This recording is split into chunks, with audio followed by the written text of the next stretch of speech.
Da inicio el programa de opinión más influyente de la radio. Las emisoras Democracia M y XFM presentan la revista de opinión Democracia, con la conducción y dirección de Gonzalo Rosero. No puede haber diálogo sin libertad de expresión. Ella es el alma de un pueblo. Sin atiranarse, sin atiranarse. Este Ecuador amazónico, desde siempre y hasta siempre. ¡Viva la patria! Combatiremos la corrupción, la de ahora y la de ayer, y la que podría venir, la de adentro y la de afuera. La revista de opinión Democracia, los temas realmente relevantes, analizados con la visión crítica del periodismo libre. Da inicio la revista de opinión Democracia, el programa en el que usted cree. Comenzamos. Gonzalo Rosero, credibilidad incuestionable.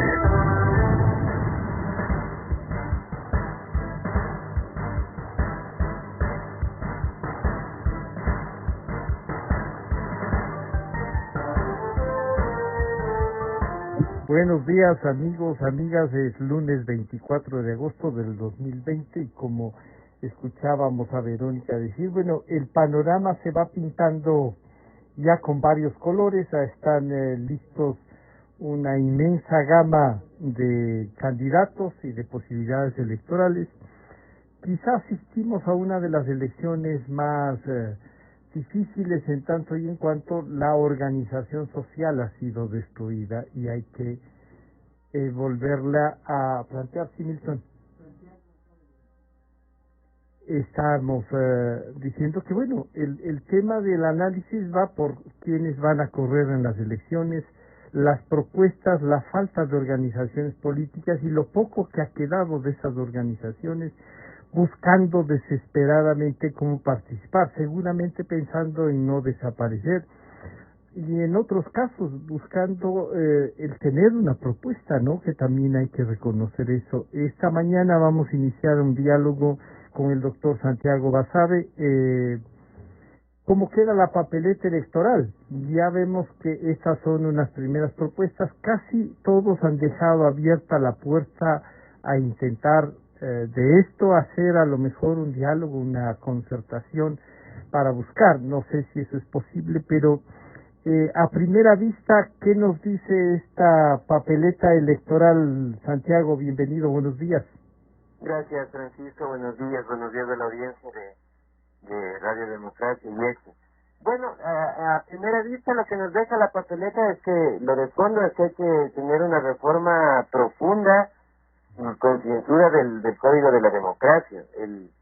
Este número imposible de creer de candidatos da cuenta de que tenemos una ley electoral, una ley de partidos que permite la proliferación de movimientos que no tienen ningún sustento ni en lo formal, me refiero a las adherencias, a los apoyos, y muchísimo menos en lo ideológico, en el plano de las ideas, donde esa es una de las debilidades más fuertes de nuestros actores políticos. Entonces, eso, insisto, se ve reflejado claramente en este inusual número de candidaturas, un par de candidaturas con mayores opciones del centro a la derecha, me refiero a la candidatura del señor Lazo y a la candidatura de Cristina Reyes, una candidatura que está allí presente, que es un poco más difícil ubicarla en términos ideológicos, la de la Revolución Ciudadana, y eventualmente una candidatura del centro hacia la izquierda, la de Yacu Pérez y Pachacutic, que serían las candidaturas que tienen una propuesta un poco más clara respecto a las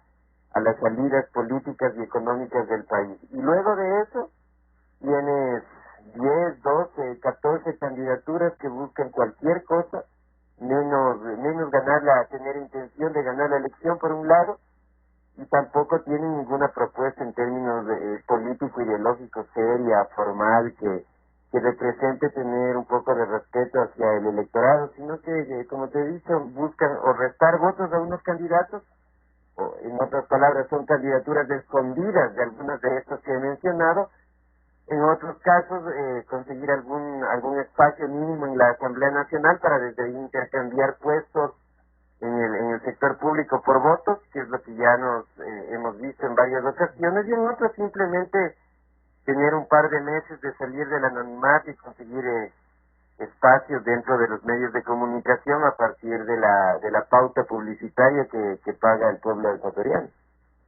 Queremos saludar también al doctor Felipe Burbano de Lara, con quien ya hemos logrado conectarnos. Sí, doctor Burbano de Lara, bienvenido, buenos días, Felipe. Bueno, el panorama que nos plantea Santiago es mucha gente queriendo salir del anonimato, queriendo, no sé, generar en virtud de eso una presencia, armar su currículum, pero lo que sí me parece hay una, como ha señalado Santiago, quizá en un grupo más pequeño, una carencia de ideas y de propuestas, una visión de país en este variopinto panorama electoral. Felipe, bienvenido, buenos días. Buenos días, Francisco. Gracias por la entrevista. Un gusto compartir este espacio con Santiago Basabe. Lo que estamos viendo es la continuación de la crisis política en el escenario electoral. Es decir, nosotros siempre pensamos que las elecciones pueden ser convertirse en un espacio para enfrentar la crisis, para proponer liderazgos fuertes, para sugerir ideas, iniciativas, planteamientos que puedan renovar la vida política del país en muchos sentidos, ¿no? Pero lo que estamos viendo en este momento es que la crisis política del Ecuador ahora se proyecta sobre el escenario electoral y convierte a este panorama político electoral en eso, en una continuación de la crisis. Entonces yo veo con muchísima preocupación el momento que se viene, ¿no? Un momento de dispersión, un momento de aventurismo político, ¿aló? Sí, estamos escuchando. Un momento de aventura, de mucho aventurismo político, oportunismo político, que lo que hace es profundizar la crisis de representación de la política y mostrar y poner en evidencia la falta de liderazgo, de incapacidad del Ecuador para tener acuerdos políticos, para generar alianzas, para tener fuerzas con capacidad para gobernar. Entonces veo con muchísima preocupación lo que el panorama que se ha configurado. Antes de llegar a esta, digamos, a esta papeleta, teníamos también otros, como por ejemplo se quedó en el camino el abogado Jaime Nebot, se quedó en el camino el ex vicepresidente Otto Sonnenhösner, se quedan también en el camino dos o tres jóvenes que anunciaban con bombos y platillos otros movimientos políticos, pero claro, uno podría decir que dejaron espacios políticos que los más fuertes se fueron, se podría llegar a afirmar a eso, o otros dicen no eran tan fuertes que tuvieron que irse, ¿no es cierto? ¿Cómo leer esa salida de gente que podría haber dado una pelea distinta y que no está? Álvaro Noboa también, por ejemplo, Felipe. En este escenario, voy a decir algo que puede resultar paradójico, ¿no? En este escenario nadie es fuerte y por lo tanto todos pueden verse a sí mismos con una cierta potencia electoral, dada la dispersión, y digamos figuras con más trayectoria como la de Nebot queda fuera. Alvarito Noboa era la sexta oportunidad que iba a participar y me parece que siempre ha sido una caricatura de candidato, ¿no? Y no veía ninguna razón para que esta vez no fuera una repetición de esa actuación caricaturesca de la política. Y Sonnenhösner, que era una figura que salió con ciertos números positivos del gobierno, lo cual era sorpresivo en el contexto del actual gobierno, ¿no? Que parecía haberse encantado con la política y por lo tanto generaba alrededor suyo la posibilidad de generar algún tipo de liderazgo, también quedó fuera, ¿no? Y bueno, esos son los nombres que sonaban con cierta presencia, con cierta capacidad de proponerle algo al país, y también esos nombres quedan fuera, ¿no? Pero en conjunto son 18 binomios, me parece, los que han presentado, o los que se van a presentar, y en medio de toda esa dispersión, yo creo que el país va a salir muy confundido de este proceso electoral, ¿no? Y la política, por lo tanto, va a seguir generando incertidumbre y desorientación respecto de la vida colectiva. Santiago, si entonces esto nos va a generar mucho más incertidumbre en medio de las grandes, porque al que le toque gobernar el país va a tener grandes, pero grandes dificultades como nunca antes las hemos visto. Va a tener quizá y sí una confrontación social y no va a poder tener respuesta por recursos, por todo. O sea, hay que trabajar en una redimensión de lo público, una redimensión de lo político. Pero estos 286 movimientos que no han permitido construir 3 o 4 nacionales con fuerza que sean realmente representativos, ¿nos invitará a los ecuatorianos a tomar un poco más en serio la vida política o no nos interesa, Santiago? Yo creo que a la gente sí le interesa. El problema, vuelvo a repetir, es que tenemos un sistema partidista y electoral que favorece los 200 y pico de movimientos. Es decir, el problema no está en que ahora no existen alianzas, no está en la cantidad de candidatos, sino está en el origen, que es el diseño legal. Mientras ese código de la democracia no se modifique, todos los incentivos que ofrece la ley electoral son para hacer movimientos. Y si tú te pones del lado de los actores políticos, lo óptimo en términos electorales, en términos políticos, e inclusive en términos de menor gasto de tiempo y de recursos económicos, es tener tu propio movimiento a formar un partido político. Entonces yo creo que el gran debate, la gran discusión, que a los actores políticos evidentemente no les interesa porque no les conviene, es reformar la ley electoral de forma tal que se posibilite, se permita que tengamos 3 o 4 organizaciones de carácter nacional enraizadas en las diferentes provincias, y que al elector al final le den opciones distintas para conseguir los objetivos públicos que son más visibles. No me refiero a la educación, a la salud, que ahora ha descubierto lo que es con el tema de la pandemia, la educación pública, la forma de generar el gasto público y la relación entre lo público y lo privado en el plano del sistema económico. Pero eso, como te digo, me parece que es algo que no hay interés entre los actores políticos, y la búsqueda más bien debería ser qué mecanismos se pueden utilizar, de qué forma los distintos sectores que no son los políticos podemos presionar en el futuro cercano de cara a tener una reforma importante al sistema electoral.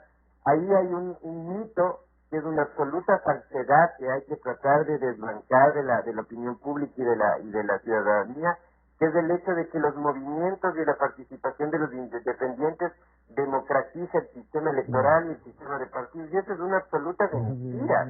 Genera un relajo, ahí estamos. Exactamente, esa es una falsedad, pero es una falsedad que a muchos actores políticos les interesa mantener presente, y luego tiene resultados como estos: 18 candidatos, 3 o 4 como opciones reales, porque yo creo que no son más que ese número, y el resto candidaturas que uno se entera que han existido movimientos nacionales y personas que respetables como deben ser en lo privado, en la vida política tienen poco que hacer. Se acaba de dar a conocer el tema del ministro de Cultura, que habrás visto en las redes sociales, que es otro de los candidatos, es decir, una persona que tiene un cargo público y que al mismo tiempo es candidato presidencial. O sea, con cuestiones que son difíciles de entender realmente.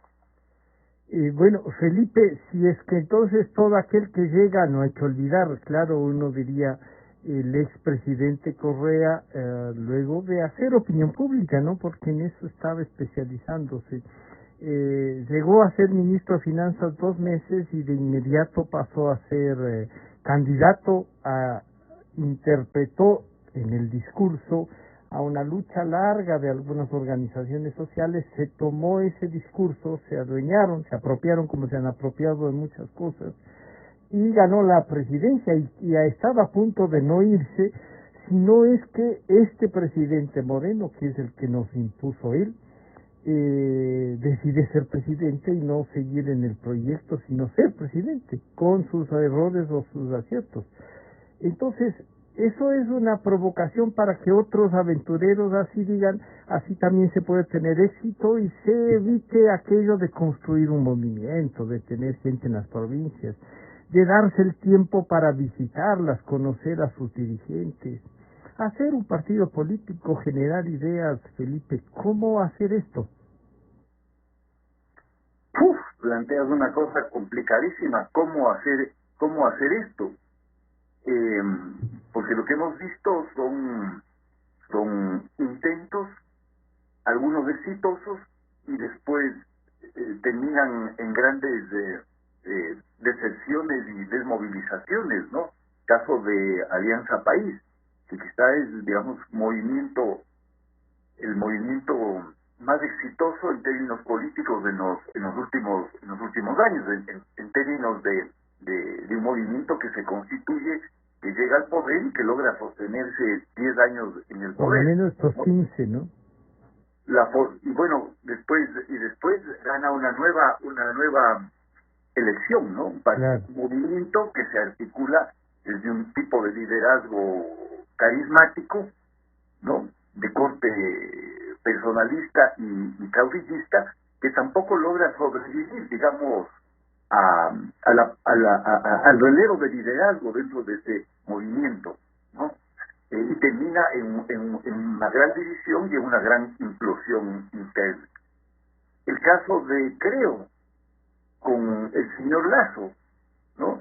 Hoy día leía una entrevista al señor Lasso en la que dice que el movimiento que Creo es un partido que tiene organizaciones en todas las provincias, que tiene organizaciones, frentes de mujeres, de jóvenes, de trabajadores, organizaciones en el exterior, y no vemos esta estructura partido con una estructura poderosa, con cuadros, ¿no? Vemos. O sea, lo que vemos es un partido que gira alrededor de él. Entonces, claro, construir organizaciones toma tiempo, demanda recursos, tiene que generar un entusiasmo alrededor de ideas, de proyectos, de visiones, y creo que estamos muy desencantados con la política, además en un contexto de múltiples crisis, ¿no? En donde el tiempo también se va agotando, las urgencias que tiene el país van agotando los horizontes temporales, y eso enreda todavía más la posibilidad de construir partidos, ¿no? Entonces, muy complicado. Yo creo que vamos a tener una política marcada por la ausencia de organizaciones, una política sin partidos, una política sin movimientos fuertes, ¿no? Por lo tanto, una política muy inestable que no le va a ofrecer al país perspectivas claras de gobernabilidad.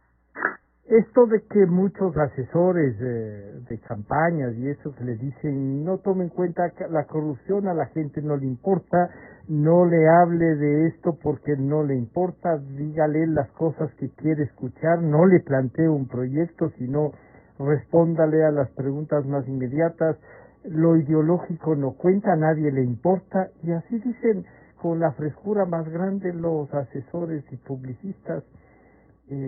¿Cómo construimos entonces pensamiento? ¿Cómo recuperamos ideologías y visiones del país? ¿También es así de difícil, Felipe?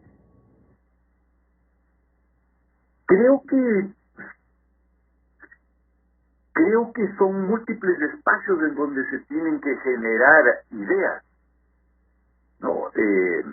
Las organizaciones de la sociedad civil, las organizaciones sociales, los movimientos sociales, la academia, son todos espacios alrededor de los cuales tienen que irse generando ideas, irse generando debates y propuestas, y eso por distintas vías, una de esas la opinión pública, la esfera pública, canalizarse hacia la política, ¿no?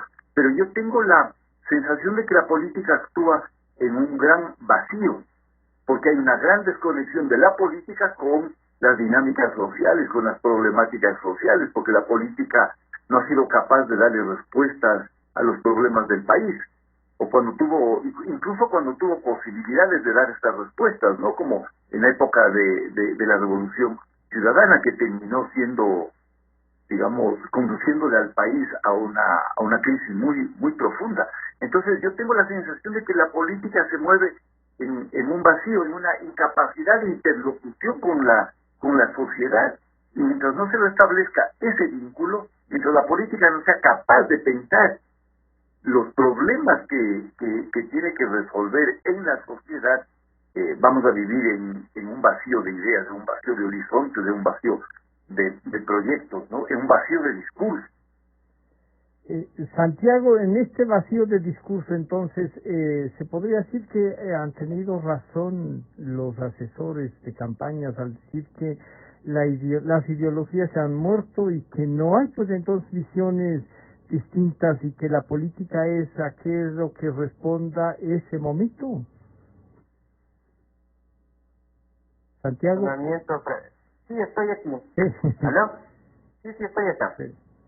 Me parece que... ¿Me escuchan? Sí, estamos escuchando, Santiago. Me parece que el razonamiento es al revés. Me parece que el tema es que, desafortunadamente, de esos consultores políticos que al final no están haciendo análisis, sino que están buscando clientes permanentemente, nos hemos dejado permear como sociedad. Y esos esos consultores políticos que plantean lo que tú bien dices, que no son todos, además, porque hay hay otros que les dicen sostenga un programa. Exacto, pero lamentablemente nosotros mismos, en los medios de comunicación y en los espacios, a quien damos más cabida es precisamente a esta gente que dice: vea, no se preocupe, la política no le interesa a nadie, ofrezca cualquier cosa, no diga nada de fondo, no aparezca públicamente, cuidado se le ocurre salir en una posibilidad de un debate, porque confrontar ideas no tiene mucho sentido. Estos asesores políticos que llevaron a la pérdida de la alcaldía de Quito al señor Paco Moncayo, por ejemplo, son a los que les damos más cabida y más espacio. Entonces, como les damos más cabida y más espacio, esas ideas, que no son ideas en realidad, que eso es lo que están haciendo, es vender sus honorarios y sus servicios profesionales. Eso es lo que están haciendo.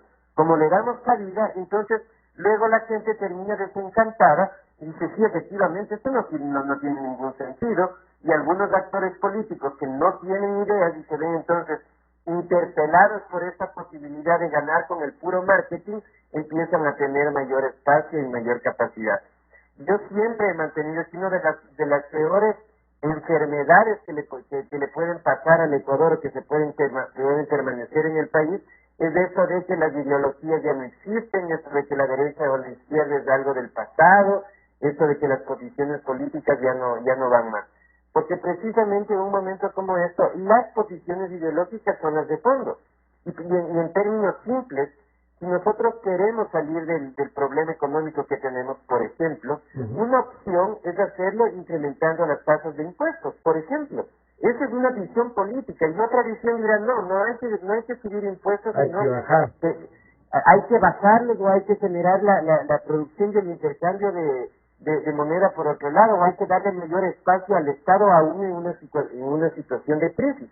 Esas son posiciones ideológicas. Eso en alguna medida es izquierda y es derecha. Pero claro, a esta gente no le interesa que los políticos se presenten así, porque pierden espacio para su negocio de consultoría. Pero también ahí uno mide el nivel de los políticos que se entregan entonces a la consultoría, y algunos consultores, hay que decirlo también, dicen: es que no hay forma, si no tienes unos contenidos, te toca dejarle que haga algo, cuidando que no meta las de andar.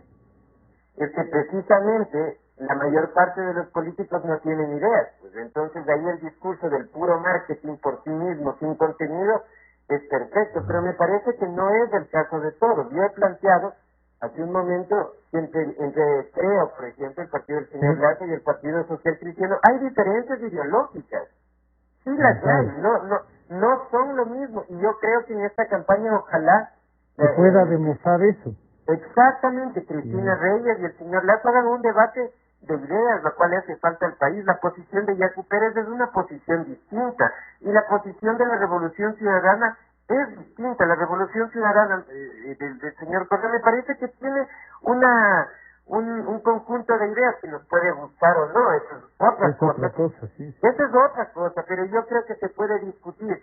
¿Qué propone para la salida a la crisis económica el señor Arauz? Es una cosa, lo de Yacu Pérez es algo distinto, y las dos de la centro derecha son diferentes. Ojalá podamos profundizar en estas discusiones, porque me parece al final son las únicas que tienen un sustento no hay, que van no hay más allá del marketing. Hay un quinto o sexto ahí que de esta variopinto papeleta que tenga también alguna opción mucho más clara y que en el debate pueda crecer, Santiago. O sea, quizás alguna alianza de los varios actores de la centro izquierda podría ser una opción adicional. Ahí me parece que podría haber un espacio. Yo creo que la candidatura fallida ahora de Inti Gronenberg, que iba a ser el candidato de la izquierda democrática, pudo ser un espacio de articulación de algunos candidatos, de algunas ideas. Eso ya no fue.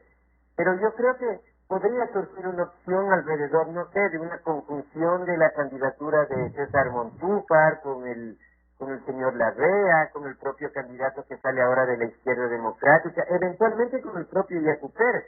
Qué bueno sería para el país tener una candidatura de centro izquierda unificada, la candidatura de la Revolución Ciudadana y las dos candidaturas de la centro derecha. Eso es de las pocas posibilidades que tenemos a la gente de darle pocas opciones claramente diferenciadas en función de temas específicos. Felipe, ¿encuentras además de estas cuatro posiciones que Santiago, yo digo, hace un esfuerzo por encontrarle las diferencias y por decir si podemos, o sea, busquemos ahí hay diferencias, que no sea simplemente el eslogan de la campaña, ¿no? Y entonces uno dice, las otras, ¿qué representarán? El propio hermano, el gran hermano, que se candidatiza nada menos que en el partido de la señora que está ya sentenciada por las coimas, o sea, por la demostración más grotesca de lo que hicieron. Dice que tiene más posibilidades, dice que el apellido pesa y que él va a defender al hermano, y después tenemos los otros que dicen, bueno, yo no importa, no pude ser reelecto prefecto, pero a la presidencia sí, o el tercero o cuarto candidato a la alcaldía, tengo mis votos. Pues no, Felipe, ¿cómo diferenciar y qué debemos hacer los ciudadanos, incluidos los periodistas, para inquirir y buscar esa diferencia que Santiago ya las va encontrando, Felipe?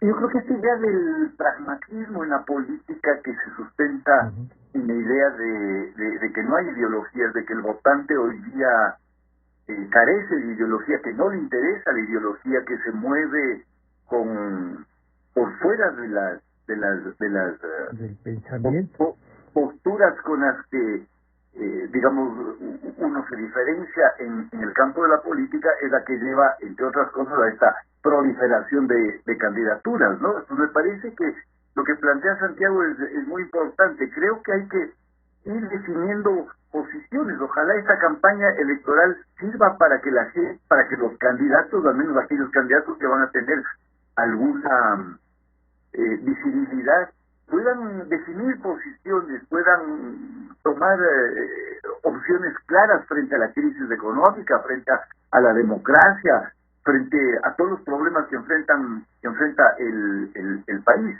y que muestren que hay caminos distintos y que finalmente la elección sea una elección entre opciones distintas, que además siempre están en juego opciones distintas, ¿no? Porque el pragmatismo, el rato en que uno toma decisiones, el rato en que uno decide por un camino específico, ya está tomando posiciones y está definiendo posturas.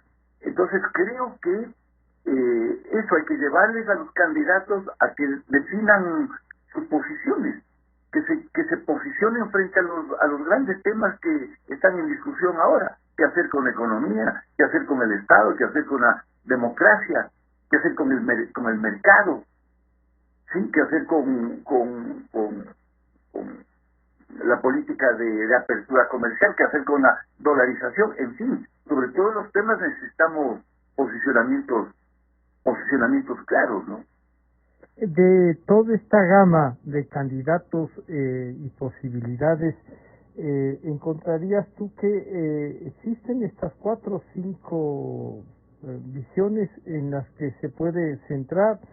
Hay muchos que insistieron, se han creado 7 encuestadoras, ahora vemos a través de Código Vidrio toda una red de comunicación y de medios alternativos de comunicación de lo que se ha denominado la Revolución Ciudadana, que le ha tenido hablando, y creo que a Santiago mismo le había escuchado. Muchos, Felipe, decían que solo había que escoger a alguien que vaya a disputar en la segunda vuelta con quien quiera que decida el expresidente Correa. Y ya vemos que eso no ha sido así, o sea que hemos caído en la trampa de tenerles como finalistas sin que seriamente sean. Todo esto va a jugar, y va a jugar en el sentido de a quién identificar y con quién compiten, Felipe. Sí, la política ecuatoriana en los últimos años se movió alrededor de una polarización muy profunda alrededor del correísmo, ¿no? La misma alianza país le llevó al país al Ecuador, le llevó a una polarización en términos de amigos de enemigos, o estoy con la revolución o soy antirrevolucionario, estoy con el cambio o soy reaccionario, soy patriota o soy antipatriota. Y no hemos salido en muchos aspectos de esa polarización. El mismo gobierno de Moreno ha sido una continuación de esa dinámica de polarización.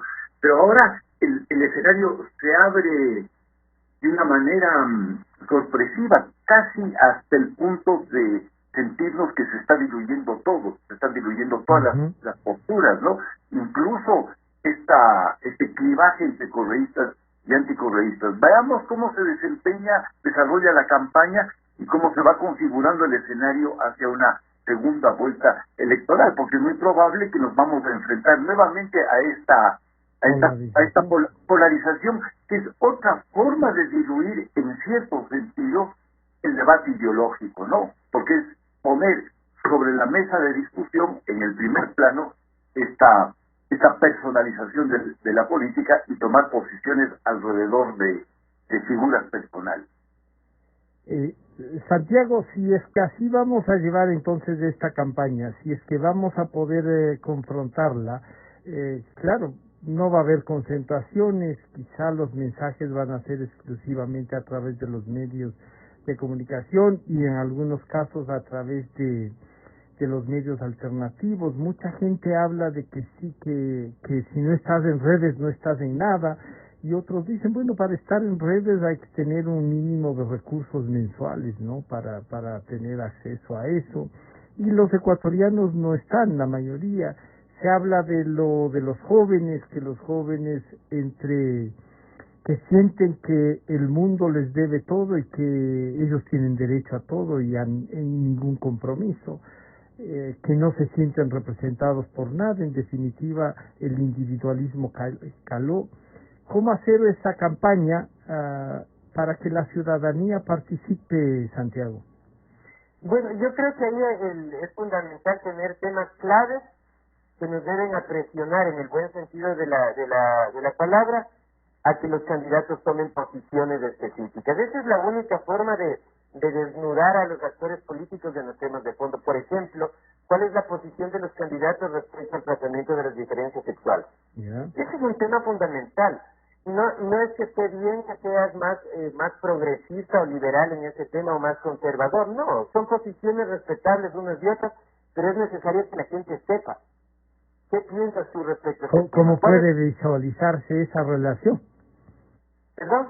¿Cómo puede visualizarse ya en el ejercicio del poder esa relación del pensamiento, ¿no? Bueno, por ejemplo, con cuestiones relacionadas al tema del tratamiento del aborto, por ejemplo, del matrimonio entre personas del mismo sexo, por ejemplo, en el tema de la posibilidad o no de la adopción de niños por parte de este tipo de familias, en cuestiones como el medio ambiente, cuál es la posición del candidato respecto al medio ambiente, y eso se va a reflejar en el tratamiento respecto a las políticas petroleras, por ejemplo, el campo internacional, ¿Cuál es tu posición respecto al tema de Venezuela, al tema de Nicaragua, al tema de la relación con los Estados Unidos? Felipe había mencionado hace un momento. ¿En qué medida estás dispuesto a firmar un acuerdo de libre comercio con los Estados Unidos o no? Cuestiones en las que la posibilidad de que los candidatos puedan evadirse o escabullirse de las respuestas sean menores, porque ahí adicionalmente yo creo que va a ser más fácil que podamos diferenciar las candidaturas que tienen un sustento de ideas de las que son pura máscara, ¿no? De las que son una pura apariencia y que presentan esas ofertas que vimos hace unas semanas en redes sociales y en los medios de comunicación que parecían más una broma que una realidad. Entonces, yo sí creo que por ahí se puede presionar, insisto, en alguna medida para dar respuestas a esto, o el tema del endeudamiento del país en el plano de la deuda externa, qué hacer con la relación con el Fondo Monetario Internacional y con otros organismos multilaterales. Me parece que esas son cuestiones de fondo, claro, con 18 candidatos eso es más difícil, pero yo creo que es posible hacer. ¿Cuáles son sus fuentes de financiamiento? ¿Cuál es su actividad previa? ¿De qué vive el candidato? ¿De qué vivía? Hay candidatos que tú dices, a ver, este señor no trabaja, no pertenece al sector público, tampoco pertenece al sector privado. ¿Cuál es el medio de sustento económico de esta persona? Hay varios de esos, hay muchos de esos. Entonces yo creo que esas son algunas de las formas en las que no solo los medios de comunicación, yo creo que ahí las universidades tenemos también una deuda enorme, tengo que decirlo, tenemos una deuda enorme, tenemos que en conjunto contribuir para clarificarle al electorado el panorama, el escenario, y así que cada persona pueda tomar la decisión por la opción que considere que es la más prudente para el país. Felipe, si las universidades tienen, como dice Santiago, una deuda, entonces esta puede ser una de las actividades que de inmediato puedan pasar. Pero claro, también va a ser virtual, porque no vamos a poder tenerlos ni llevarlos a las universidades. A que por lo menos los catedráticos inquieran y lo inquieran con más profundidad, con mayor conocimiento y nos ayuden a descubrir estas cosas. Pero si así estamos en las papeletas presidenciales, las papeletas para la Asamblea Nacional se vuelven mucho más decepcionantes, por decir algo. En el caso mío, por lo menos así me ha pasado, porque encuentra uno desde gente que está sentenciada y que lo que quiere es buscar cómo eludir la justicia, y tenemos nuevamente un código de la democracia que permite esto, y que con sentencia pueden venirnos a reírse en la cara de que ellos hacen lo que les parece, Felipe. Sí, creo que las universidades podrían promover ciertos debates, ¿no? Por ejemplo, lo que planteaba Santiago al comienzo, ¿no? Una reforma al Código de la Democracia. Creo que hay otra reforma pendiente, que es la reforma electoral, ¿no? Porque además estamos con una función electoral desprestigiada, deslegitimada, dividida, que no toma decisiones en consenso. Entonces, ese es un elemento que añade confusión al panorama político, ¿no? Tener la capacidad de salirnos un poco de la coyuntura, de plantear temas más de fondo, de configuración del campo político, de reconfiguración del campo político, y tratar de llegar con esos debates a la política, ¿no? Porque también a veces la academia, las universidades, queda envuelta, arrastrada por el debate de la coyuntura, y está confundida en el debate de la coyuntura, ¿no? Porque no es que desde la academia uno puede resolver el debate de la coyuntura. Entonces creo que ese es el espacio, el lugar en donde se pueden ubicar las universidades, ¿no? Tomar una cierta distancia respecto de la coyuntura, plantear reformas de fondo y tratar de, con esas ideas que van a ser renovadoras, ¿cierto? Porque cuando uno lee a Santiago, hay que hacer una reforma al Código de la Democracia para que no haya tantos partidos, hay una línea de acción una línea de acción que puede orientar la política hacia en una dirección diferente, ¿no? Entonces, creo que eso tenemos que hacer, pero sin perder el diálogo y el contacto con la política. Eso me parece que es la clave, ¿no? Sin refugiarnos en unas burbujas en donde dialogamos y nos escuchamos solo entre nosotros, ¿no? Sin ninguna capacidad de trascender y entrar en contacto con la sociedad y con la misma política. Quizá ese es un reto enorme que tenemos ahora. ¿Se podrá, Felipe, partir, como suelen decir los economistas, con un presupuesto base cero y que sea que los partidos puedan construirse, esto de que puedan ser movimientos incluso parroquiales para que sean liderados por caciques de la localidad, ponerles un límite, esto de la participación económica, por ejemplo? Les pido ensayar, Felipe, todas estas cosas, cómo ven en la discusión, qué se debería plantear, incluso a los que son candidatos. Bueno, estos son los temas que hay que trabajar a fondo, Francisco, ¿no? Estos son los temas sobre los cuales hay que sentarse a debatir, a analizar, a investigar, a producir ideas, ¿sí? Para encontrarle salidas a esta confusión, a esta incertidumbre en la que nos estamos moviendo, ¿no? Santiago, esta lectura, en cambio, de las listas nacionales y provinciales, en donde no vemos tampoco un esfuerzo para aglutinar a los movimientos creados, ¿no? O sea, nadie ha trabajado para que incluso ver cómo absorber a esos movimientos locales, cantonales y parroquiales para hacer esa gran fuerza nacional. Una asamblea entonces que la veremos con más dificultades que el ejercicio de la presidencia, Santiago. Una asamblea que será muy fragmentada seguramente. O sea, yo creo que habrá al menos 6, 7 representaciones políticas con mediano número de asambleístas, y luego tendrás el asambleísta que llega por la provincia X con el movimiento propio, personal, y que tiene por tanto un voto, que se junta con 8, 10, 12 que tienen la misma condición y forman una bancada legislativa. Y tú, con experiencia en la legislatura enorme que tienes, sabes que esas bancadas se forman fundamentalmente para intercambiar votos por espacios de poder, o votos por actos de corrupción, abiertamente hay que decirlo así. ¿Por qué ese tipo de bancadas? Ahora tenemos un ejemplo clarísimo, ¿no? Respecto a negociación de hospitales, con estas bancadas que son formadas por los asambleístas que llegan solos, que llegan además de estos movimientos. Entonces yo creo que eso se va a seguir repitiendo. Mientras tanto, no se reforme la ley electoral. Yo creo que mi posición es un poquito más radical. Yo creo que deberían haber 3 o 4 partidos nacionales y nada más. Hay posiciones intermedias que plantean 3 o 4 partidos nacionales con los que se puedan generar, ¿no? Yo digo, creo que no se debe, que dada la estructura del país no daría más espacio para eso, pero quizás se puede generar uno más, 2 más, no sé. Y hay otras posiciones más intermedias que dicen un sistema de partidos nacional y una suerte de subsistemas de partidos provinciales. Simón Pachano sostiene esta idea, por ejemplo. ¿Y si tienen provinciales que no puedan participar en lo nacional? Claro, eso, sí. Claro. O sea, los provinciales que tú puedas participar en tu provincia, y que para ir a la nacional tienes que aliarte necesariamente con alguno de los nacionales.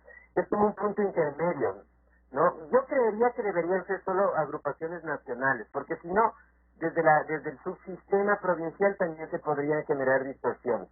Pero yo creo que estas son las discusiones de fondo que nos pueden llevar a resolver en alguna medida el tema que estamos discutiendo. Hace unos minutos tú decías, hay gente con sentencia condenatoria que está buscando la asamblea, la candidatura, la asamblea. Bueno, pero ¿por qué pueden hacer esto? Porque la ley electoral les está facultando. Claro. Quizás si es que tú o yo estaríamos en una condición similar, también lo pensaríamos. ¿Ves? O sea, no es el tema solamente de lo que a veces se critica, es que es la idiosincrasia de la población, es la cultura política. Sí, eso en alguna medida. También, en alguna medida, pero yo creo que lo de fondo es que tienes incentivos a un tipo de conducta, a otro tipo de conducta, y eso tiene que ver con una reforma nuevamente profunda del sistema de partidos y del electorado. Pero también en la gente, porque hemos visto respuestas de los asambleístas con carnet de discapacidad o dirigentes nacionales, gente que hace opinión, que dice, bueno, es que la ley dice no, y ahí uno dice, si ahí están las ventanas de oportunidad, las toman. Sí, o sea, siempre hay un intercambio de las reglas por un lado o del comportamiento de las personas, desde luego que sí. No, pues si todo pues sería solo de resolver vía regla, sería una maravilla. Claro. Tenemos unos Sería estados Suiza, el Ecuador, sí. Exacto. O seríamos de Europa del Norte, Alemania, Dinamarca, Suecia, exactamente. Hay una interacción de una y otra. Pero en la medida de lo posible hay que tratar de asignar las reglas para de esa manera intentar reducir estos comportamientos oportunistas, insisto, sin que esto resuelva. Pero yo creo que ahí está la discusión, pero lo grave de fondo es que yo no encuentro partido, agrupación política o actores políticos que estén dispuestos hacer ese trabajo. A dar cuenta de este debate, exactamente. Eso es lo más grave porque hay que obligar a buscar canales alternativos menos eficaces, como la academia, como los medios de comunicación, como la opinión pública, pero que lamentablemente no tenemos la misma capacidad de presión y de llegada hacia lo que es una reforma legal. Pero visto como están las cosas, me parece que por ahí es la única posibilidad de visibilizar estos problemas del país. Bueno, y para concluir entonces les pido una última reflexión. Felipe, esta reflexión debería ser que faltan todavía unos 10 días para que a lo mejor estos 18 candidatos puedan a lo mejor, digo yo, unirse. Todos han dejado la posibilidad y la puerta en las decisiones de poder llegar a alianzas o de respaldar a terceros. ¿Esto será posible en el pragmatismo con el que vemos ahora, Felipe?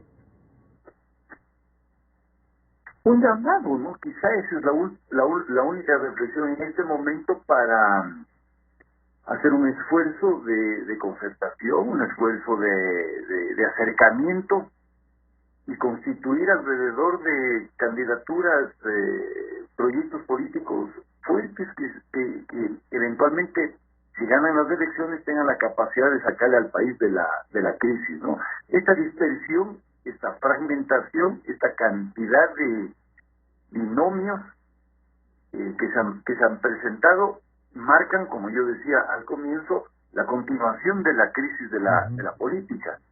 Entonces esta no es una campaña que nos vaya a entusiasmar, que nos vaya a ilusionar alrededor de propuestas interesantes para el país, sino que va a ser una campaña, además de las condiciones en las que se va a desarrollar la campaña, que va a profundizar el escepticismo. Entonces, si en esta semana, pues yo ya soy muy escéptico de todos estos posibles movimientos, se pudieran generar movimientos y concertaciones alrededor de alguna candidatura que sea más robusta, más potente, digamos, creo que le podría dar otra perspectiva a la escena electoral. Santiago, la última reflexión y comprometerles para que apenas tengamos alguna posibilidad de ver qué nos proponen los candidatos. De hecho, sí creo que hay 3 o 4 propuestas, tampoco hay que decir que no. Poder analizar con ustedes para que la ciudadanía escoja esas propuestas y ver qué consecuencias tienen esas propuestas. Pero hasta aquí esta lectura de lo que nos pasa y el último mensaje, Santiago. Bueno, yo creo que nuestros políticos en general reaccionan en función de los defectos. Y ahí mi primera idea es, si el centro izquierda no se une alrededor de una candidatura, es casi imposible que pasen a segunda vuelta, porque la segunda vuelta será del candidato de la Revolución Ciudadana con el señor Lazo. ¿Tú insistes que sí, el candidato a la Revolución Ciudadana, sí? Yo creo que sí, yo creo que sí. Tengo ahí la impresión de que eres uno de los más a los que han logrado convencer que lo efectivo en todo lo que han hecho es efectivo, ¿sí? Lo que me ha convencido es los resultados de las elecciones del 19. Ahí está el 20% de la Revolución Ciudadana. Entonces te decía, si es que la centro izquierda no tiene un candidato unificado, la segunda vuelta es Lazo, el candidato Arauz, o Cristina Reyes, el candidato de la Revolución Ciudadana. porque si no hacen ese acuerdo van a tener una votación extremadamente fragmentada del centro a la izquierda, que no les va a alcanzar para la posición que me parece se va consolidando cada vez más, tanto del señor Lazo como eventualmente de Cristina Reyes, en función de lo que empiece a hacer y a trabajar a partir del día de hoy. Entonces yo creo que las cosas están así. Ojalá tengan cierta apertura y dejen de lado los egos personales que tienen muchos de ellos, para que puedan generar una candidatura única, no de cara a que gane la centroizquierda. No estoy pretendiendo posicionar a un lado u otro, pero sino sí de que existan tendencias reales, ¿no? Exactamente, que tengas una tendencia de centroizquierda, que tengas al correísmo, que no se sabe bien en dónde mismo está, y que tengas dos posiciones de centro derecha que, insisto, a mí me parece son distintas, una más conservadora en términos de valores y una un poquito más liberal en los mismos en esa misma dimensión. Ojalá eso sea posible para tener que escoger entre 4 y no entre 18. Yo quiero agradecer al doctor Felipe Burbano de Lara y al doctor Santiago Basabe, que ya nos hacen un primer acercamiento a lo que viene siendo el tema electoral. A los dos, muchísimas gracias. Estaremos en contacto para seguir con este trabajo, que la ciudadanía escoja no solo por pragmatismo, sino también ya por pensamiento y por visualizar un país. Y hacemos contacto con el señor doctor Polibio Córdoba para preguntarle, doctor Córdoba, bienvenido, buenos días, Polibio, ¿cómo están los sondeos? Sabemos que a lo mejor ni siquiera tenían todos los nombres para medir, saber quiénes están, qué posiciones tienen, pero de los que más o menos ya se vislumbraban que podían ser, no sé si incluso han logrado ya sacar al ex vicepresidente, a Álvaro Noboa fuera. ¿Cómo están los sondeos? Bienvenido, buenos días, doctor Córdoba. Muy buenos días, Francisco. Pues sí, estamos en el país ya con un panorama un poco más claro. Ya se han reducido los candidatos de 24 a 12 o 13, no sé. Bien. Pero claro, ahora es el momento en que los candidatos tienen que demostrarse ante la población que son aquellos que pueden resolver sus problemas. Justamente estamos preparados ya para poder salir a una consulta en todo el país. Espero que podamos hacerlo el día de mañana, iniciando. Tenemos todo listo, porque justamente vamos a la expectativa de cómo se daban ya pues prácticamente las definiciones, ¿no? Las definiciones. Claro, hemos tenido sondeos rápidos, las reacciones de la población ante la salida del señor Otto Solner, pues para la población. De Álvaro Noboa. En un buen momento fue sorpresivo, otros ya lo esperaban, porque lo que no se sabía era qué iba a hacer él, si se iba a ir con un candidato vicepresidencial o candidata, si se iba a ir si se iba a unir a lo mejor con algún partido político. Entonces pues ya fue una definición que a la población realmente le iba incluso aclarando el panorama. Venía también la gran confusión entre el grupo vamos a decir, de Pachacuti y también de la CONAIE, que no se sabía cómo mismo se iba a definir. Ya se determinó el asunto con el señor Pérez. Entonces, otros candidatos que desde luego han tenido mucha importancia en las últimas elecciones, aparte de la definición clásica, ya determinan, ya fija el señor Lazo, pues no.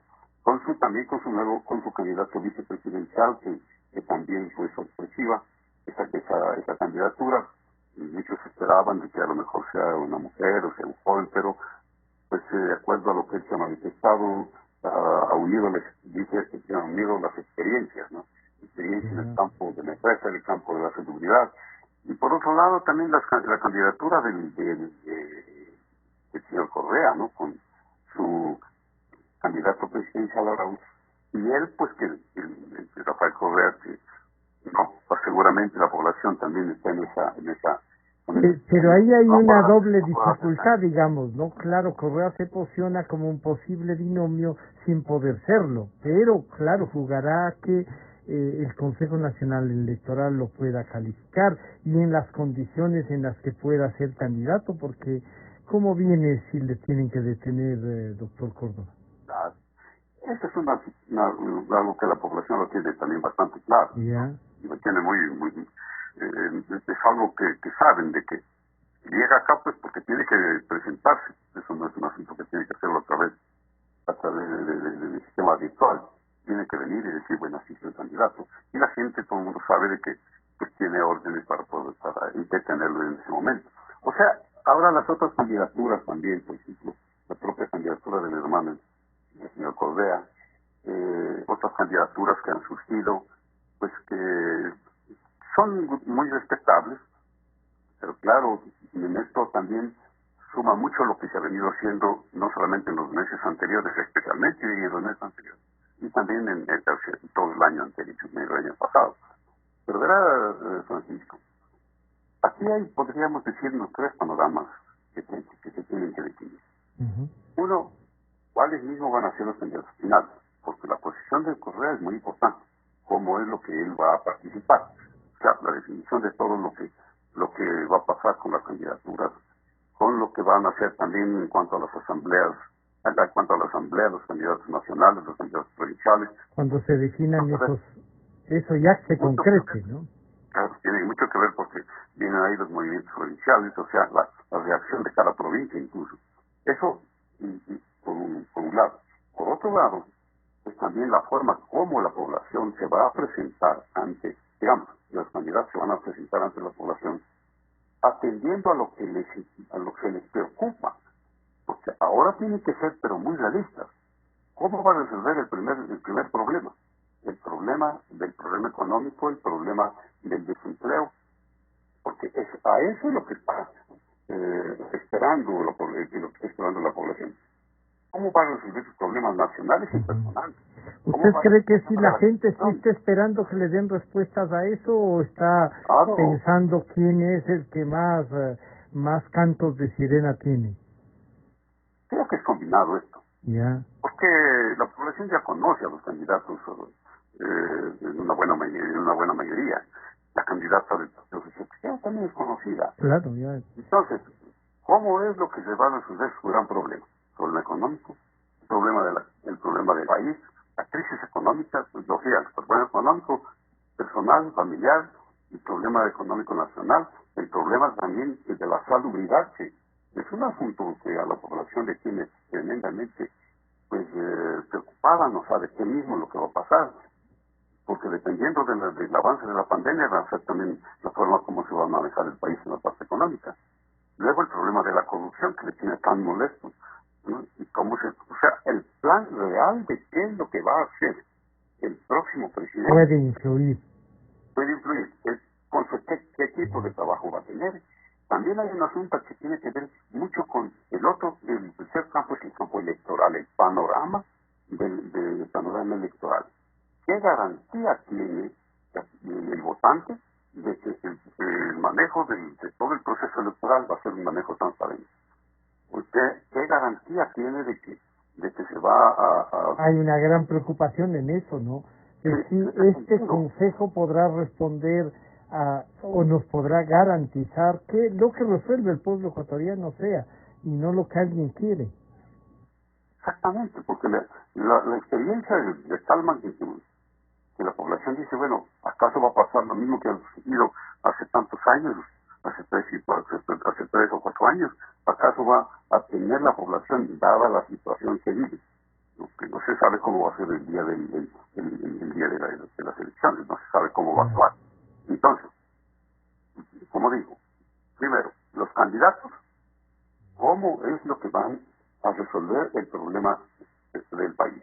La definición de los propios candidatos ya finalmente, ¿cómo se va a dar?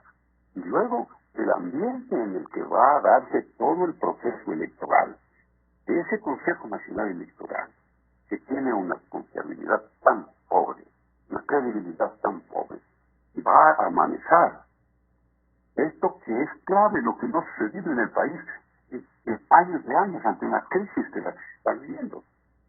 Va a poder estar en capacidad de volverse un árbitro, pero un vea, que genere confianza. Que genere confianza. Aquí también hay un asunto, Francisco, hay una gran preocupación desde el punto de vista político y también de lo que tiene que ver con la cuestión de cómo es lo que se van a definir las candidaturas, por ejemplo. Porque el caso de Correa es algo muy especial. ¿Realmente puede o no puede ser candidato? Claro, eso a vista de las leyes no podría. Lo que podría es terminar siendo candidato a asambleísta por Europa para estar fuera, pero a la vicepresidencia, como están, no podría, pero alguien le podría decir que sí puede. Sí, entonces hay también un marco de tipo legal general. Es el que incluso vamos a discutir en los próximos días, cómo es lo que está realmente manzándose la parte constitucional, las leyes en general, para ver si es que los diferentes tribunales, la Corte Constitucional en general, van a tomar decisiones rápidas. Sean rápidas y sean las que la población espera. ¿Cómo va a concluir el juicio? Vamos ahora de la Corte Constitucional, ¿no? Yeah. Porque todo esto entonces, desde luego, todo proceso electoral no es fácil, ¿no? Sí. Tiene una serie de ángulos, ¿no? Pero claro, como yo diría, como el gran telón de fondo, aparte de la cuestión de que hemos hablado de la parte electoral, es lo que va a decir van a decir los candidatos en cuanto a la resolución de los problemas básicos que tiene la población. Ya no es solamente pues por ahí ofertas que se han hecho en forma tal en las elecciones anteriores. Yeah. Ahora hay muchas cosas más concretas. ¿Cómo va a ser? Concretas. ¿Cómo va a resolver el problema del desempleo? ¿Cómo va a resolver el problema también de la familia en general? De los jóvenes, de los niños, de las mujeres, en fin. Eso también es un asunto que tiene que analizarlo. Y cada candidato tiene también que demostrar que no es un improvisado. Es una persona que tiene una formación completa como para volverse presidente. ¿Qué tipo de trabajo es el que tiene? ¿Con quién va a trabajar? ¿Cuál es el equipo? ¿No? Y cómo frente a la crisis él va a poder salir adelante. Yo creo que, como nunca, el proceso electoral actual es el que más va a determinar el futuro del país. ¿Usted creería, no sé, a lo mejor se anima a recordarnos la última encuesta, si hubiesen sido las elecciones ya este fin de semana, y contando con el señor ex vicepresidente Otto Sonnenholzner, el señor Álvaro Noboa y otros que parecía estaban, ¿quién habría ganado las elecciones o quiénes estarían para pasar a la segunda vuelta electoral, doctor Córdoba? Claro. Sí, yo tengo aquí a la mano lo que decía la población hasta el 17 de agosto, ¿no? Esta fue una encuesta que se hizo a 2.050 personas en sus hogares a través del sistema que nosotros utilizamos ahora, el CAPI. El CAPI se llama pues un programa que con el apoyo computarizado y telefónico se llega a los hogares. Y cuando nosotros le preguntábamos, decíamos concretamente, de los siguientes candidatos, ¿por cuál votaría usted si quisiera ahora las elecciones presidenciales? Claro, ahí estaban los que mencionábamos, eran en ese entonces, el 17 de agosto, Guillermo Lazo, Otto Sonnenholzner, Leonidas Issa, que ya de conocer, el candidato del Partido Social Cristiano, que entonces ya sabemos ahora quién va a ser, Álvaro Noboa también, que la definición de él fue muy determinante. Fue claro. Movió el tablero. También. Entonces estaban prácticamente en un empate. El señor Lazo con el señor Sonnenholzner. Entonces, 18, 19, ¿no? Es Sonnenholzner, cuando estaba saliendo esta encuesta, salió él con su determinación de que no era candidato, de que no iba a ser candidato.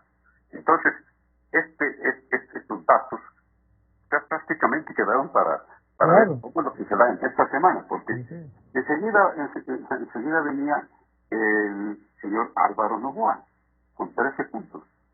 Entonces, Imagínense, ahí se quedaban, claro, se quedaron casi 30 puntos ahí, sí, no, más de 30. Teníamos, entonces teníamos el señor Lazo, que iba con todo en el pasado prácticamente, ¿no? Ya. Sonejón se va, entonces Lazo queda con sus votos y con los que vendrían del propio Sonejón y del propio Novoa. Claro, que podían mover. Tendiendo más bien hacia arriba, ¿no? Leonidas Pisa, que tenía 9.8, 10 puntos, que ya no es candidato. Bueno, ¿dónde se van esos votos? ¿No? Se mantendrán con Pérez seguramente. Sí. O sea, es una pues, especulación, pero... De esperar, ¿no? Pero es una especulación. Uh-huh. Después venía, como le digo, el candidato Gustavo Álvaro Novoa, que también con sus 13 puntos, ¿a dónde se van a ir? Si es que él puede ser de centro derecha, se va también para el candidato de la centro derecha, o como él lo va a hacer. Luego venía el candidato designado por Rafael Correa, porque también todavía no había ningún pronunciamiento de quién iba a ser el candidato presidencial, con 9 puntos. Entonces, ¿qué pasa? 40, 52, casi 60 puntos, sobre los 60 puntos, estaban entre Lazo, Uniformes, y Zapotlán, y también hay que sumar el candidato del señor Pérez, Pérez. Claro. O sea que, digamos, 65% estaban entre los candidatos Lazo, Oliver, Isa, del Partido Social Cristiano, Novoa y el candidato designado por Rafael Correa. Ahora, ¿qué pasa? Que de esos candidatos, los únicos que quedan, digamos, son Lazo, el candidato del Partido Social Cristiano, el candidato designado por Correa, que es el señor Arauz, que no se sabe cómo va a ser su binomio. Entonces, ese 60%, 65% será reubicado. O sea, que esta encuesta que viene ya será, digamos, ya consolidará por lo menos lo que quedaba ahí pendiente. Sí. La encuesta de esta semana, le ofrezco ayudar, digamos, colaborar para después de este día sería, ¿no? Sería el primer pronunciamiento sobre ya con nombre, sobre un planteamiento concreto. Ya no con candidatos que podían resolver lo que han resuelto, claro. Tenían su fuerza, pero que quedaron fuera.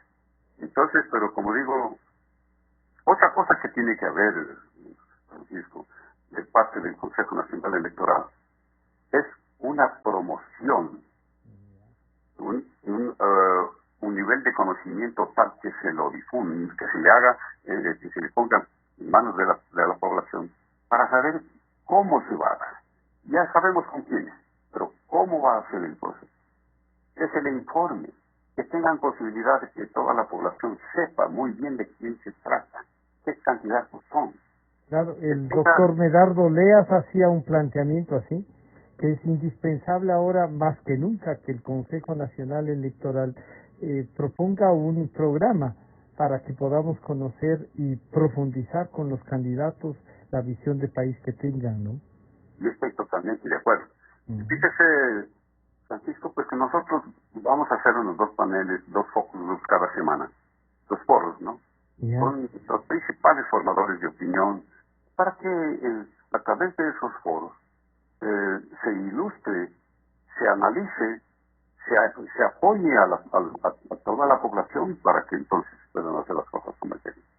Perdóneme que le diga, pero para mañana justamente tenemos un primer foro, entre los cuales hemos escogido a 4 personajes del país, ¿no?